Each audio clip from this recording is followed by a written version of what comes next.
കുട്ടിക്കാലം മുതലേ പത്രത്താളുകളിൽ കണ്ട പി.ടി. ഉഷയോടുള്ള ആരാധനയുമായാണ് മഞ്ജു വാര്യർ ഉഷ സ്കൂളിൽ എത്തിയത്. ഞാനിവിടെ സത്യം പറഞ്ഞ ഒരു സ്വപ്നലോകത്തിൻ്റെ ഒരു അവസ്ഥയിലാണ് നിൽക്കുന്നത്. കാരണം എൻ്റെ അടുത്തിരിക്കുന്നത് ഞാൻ കുട്ടിക്കാലം തൊട്ട് ഇങ്ങനെ ടി വിയിലും പത്രങ്ങളിലും ഒക്കെ കണ്ട് ഒരു എന്താ പറയുക, ഒരു ഐക്കൺ എന്നുള്ള രീതിയിൽ ഒരുപാട് ആരാധിച്ചിരുന്ന ഒരു വ്യക്തിത്വമാണ് പി.ടി. ഉഷ മാഡം. അപ്പം എന്തെങ്കിലും നേരിട്ട് കാണാൻ സാധിക്കുമെന്ന് പോലും ഞാൻ വിചാരിച്ചിട്ടുണ്ടായിരുന്നില്ല. സ്കൂളിലെ അടിസ്ഥാന സൗകര്യം ഒരുക്കുന്നതിലെ ബുദ്ധിമുട്ട് പി.ടി. ഉഷ മഞ്ജുവുമായി പങ്കുവച്ചു. വളരെ ബുദ്ധിമുട്ടിയാണ് ഞങ്ങൾ ഇൻഫ്രാസ്ട്രക്ചറൊക്കെ ബിൽഡപ്പ് ചെയ്ത് വരുന്നത്.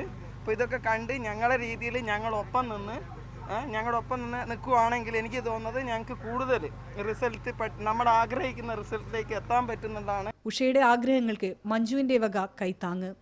എന്നെ കൊണ്ട് ചെയ്യാവുന്ന എന്തെങ്കിലും ചെറിയൊരു കാര്യം എനിക്ക് ചെയ്യണം എന്നുണ്ട്. അതിന് ഞാൻ തീരുമാനിച്ചിരിക്കുന്നത് ഏറ്റവും അടുത്ത എല്ലാവരുടെയും സൗകര്യം അനുസരിച്ചിട്ട് ഒരു ദിവസം എൻ്റെ ഒരു ഡാൻസ് പെർഫോമൻസ് കോഴിക്കോടോ എവിടെയാണെന്ന് വെച്ചാൽ സൗകര്യമുള്ള ഒരു സ്ഥലത്ത് വെച്ചിട്ട് അതിൽ നിന്ന് ലഭിക്കുന്ന ഫണ്ട് ഞാൻ പി.ടി. ഉഷ സ്കൂളിന് വേണ്ടിയിട്ട് ഡെഡിക്കേറ്റ് ചെയ്ത് കൊടുക്കാൻ ഞാൻ ആഗ്രഹിക്കുകയാണ്. രാജ്യാന്തര തലത്തിൽ മികവ് പ്രകടിപ്പിക്കുന്ന ടിൻഡു ലൂക്കയ്ക്ക് സമ്മാനം നൽകാനും മഞ്ജു മറന്നില്ല.